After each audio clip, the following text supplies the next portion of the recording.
Assalamualaikum warahmatullahi wabarakatuh. Perkenalkan, nama saya Aulia Firindasari dengan NIM 2019 1221039 dari Fakultas Ekonomi dan Bisnis Universitas Muhammadiyah Surabaya. Di sini saya akan menjelaskan analisis terhadap Holy Wings.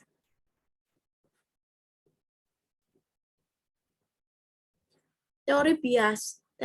Teori bias sendiri merupakan prasangka yang artinya kecenderungan pikiran yang kuat atau pendapat yang terbentuk sebelumnya tentang sesuatu atau seseorang. Bias berkaitan dengan kesukaan atau ketidaksukaan. Mendukung atau menentang seseorang atau suatu gagasan. Dalam kasus Holy Wings sendiri, ia mempromosikan minuman beralkohol oleh pihak Holy Wings dengan memberi free botol setiap Kamis untuk setiap orang yang bernama Muhammad dan Maria. Dan itu merupakan keputusan yang salah.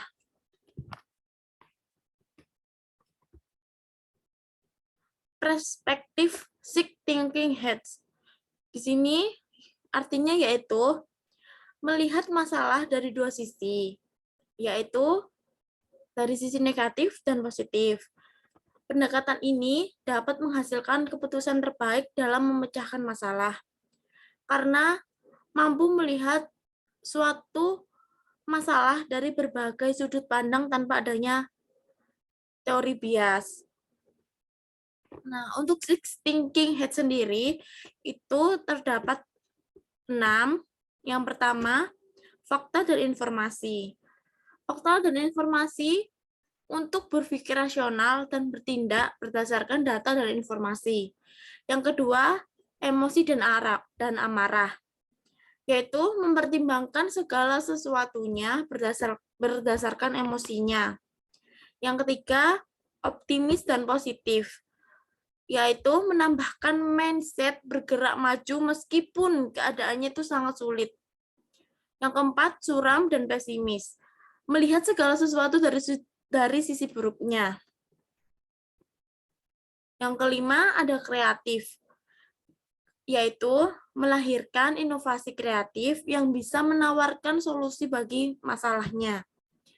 Yang keenam, dan yang terakhir, proses, yaitu mengatur jalannya diskusi.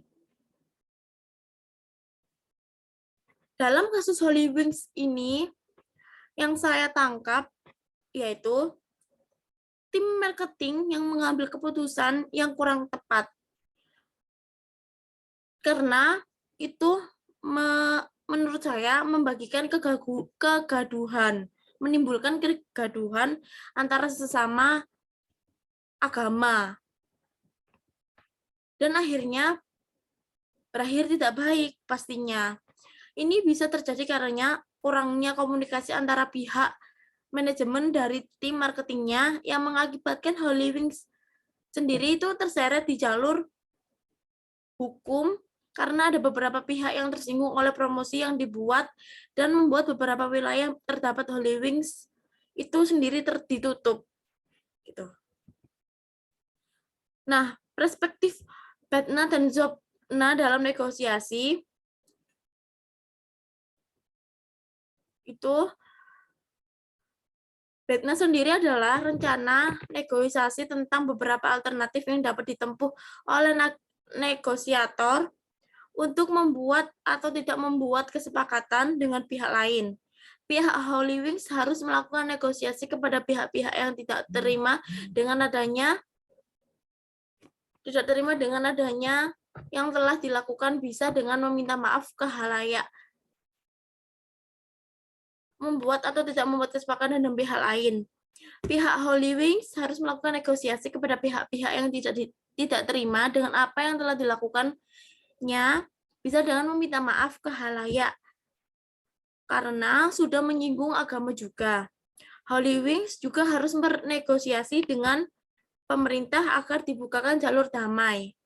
Holy Wings juga harus mengurus perizinan yang masih bersifat ilegal karena ditemukannya minuman yang beralkohol dengan kadar lebih dari 5%. Tetapi ini pasti tidak berjalan dengan mudah. Namun tidak ada salahnya untuk melakukan negosiasi. ZOPA adalah zona bertemunya kesepakatan pada saat tawar-menawar dalam sebuah negosiasi antara dua pihak atau lebih. Singkatnya adalah kondisi saat semua pihak setuju untuk membuat keputusan pada permasalahan ini, maka kita bisa menggunakan perspektif ini untuk mendiasi kembali sesuai dengan Batna agar memperoleh kesepakatan bersama tidak satu belah pihak saja. Terima kasih. Saya akan melanjutkan untuk soal yang kedua.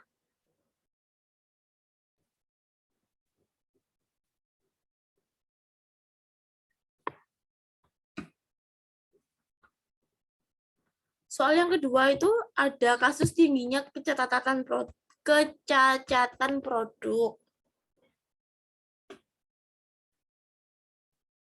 Produk cacat adalah produk yang dihasilkan dari proses produksi yang tidak memenuhi standar, namun secara ekonomis bisa diperbaiki lebih menguntungkan dibandingkan langsung dijual.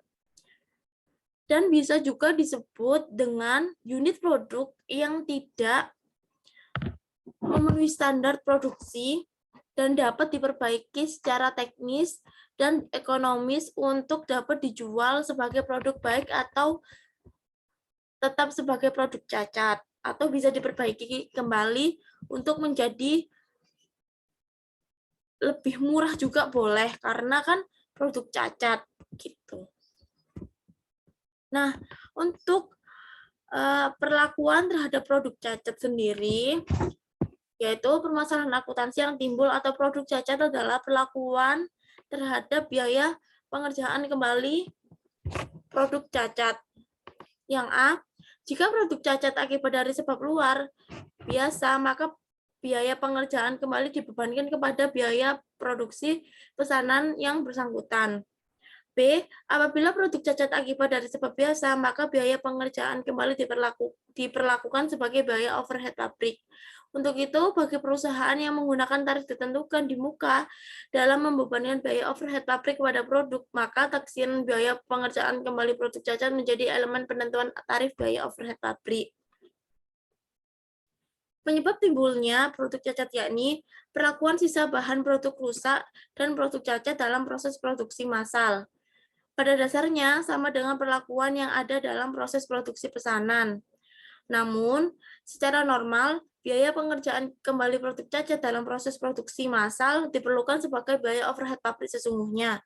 Karena produk cacat yang terjadi dalam proses produksi massal pada umumnya disebabkan faktor internal atau sebab biasa.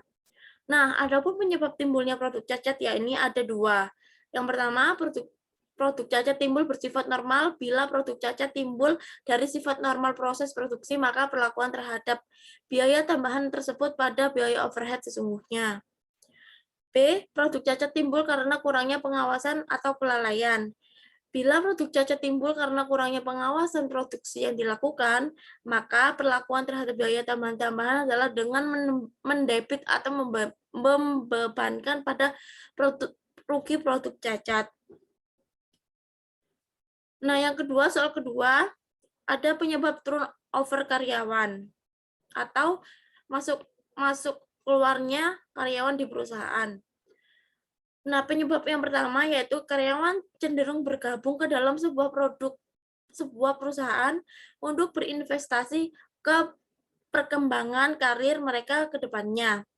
Apabila perusahaan tidak mampu memvisualisasikan potensi pengembangan karir serta langkah-langkah yang harus ditempuh secara jelas, maka karyawan akan merasa terabaikan. Nah, yang kedua, ada prospek perusahaan yang terbatas ini membuat karyawan akan berusaha menjadi perusahaan lain yang mampu memberikan kesempatan baginya untuk berkembang. Dan banyak lagi penyebab turnover karyawan. Yang terakhir ada strategi mencegah tingginya turnover. Yang pertama, membuat pelatihan karyawan baru. Membuat pelatihan karyawan baru yang sukses sangat mempengaruhi kesuksesan retensi. Pada saat pelatihan, perusahaan harus bisa mencapai 3 hal. Yang pertama, harus bisa mencapai karyawan yang memahami apa yang membuat perusahaan itu dianggap unik. Yang kedua, perusahaan harus mengkonsumsikan bagaimana skill dan pencapaian kerja karyawan dapat membantu mencapai tujuan perusahaan. Yang ketiga, perusahaan harus membantu karyawan mengalami secara langsung misi dan nilai-nilai perusahaan. Yang kedua, adalah memberikan paket kompensasi menarik. Itu sebaiknya memperhatikan kebutuhan karyawan sehingga manfaatnya lebih optimal. Kebutuhan yang paling umum dari karyawan adalah asuransi, pinjaman, hingga kebutuhan gaya hidup. Misalnya, di Indonesia sendiri, banyak perusahaan yang menawarkan paket kompensasi berupa proteksi penuh asuransi seperti BPJS Kesehatan, BPJS Ketenagakerjaan, hingga asuransi jiwa. Dan yang terakhir ada kultur, koneksi, dan distribusi. Yang pertama, kultur itu tercipta melalui pengalaman karyawan dengan rekan kerja, manajer, dan atasannya. Mempertahankan lingkungan kerja yang kondusif untuk menciptakan pengalaman kerja yang positif merupakan strategi retensi yang efektif. Yang kedua adalah koneksi. Koneksi bisa dalam bentuk menciptakan hubungan kerja yang positif dan produksi dengan rekan kerja. Bentuk lainnya yaitu menciptakan kehidupan kerja yang seimbang. Yang terakhir adalah kontribusi. Dalam hal ini merupakan upaya yang dilakukan manajemen perusahaan untuk mencari tahu kemampuan apa yang paling kuat dan dari seseorang karyawan. Dengan begitu, perusahaan bisa memanfaatkan kemampuan tersebut semaksimal mungkin. Sekian kurang lebihnya saya mohon maaf. Wassalamualaikum warahmatullahi wabarakatuh.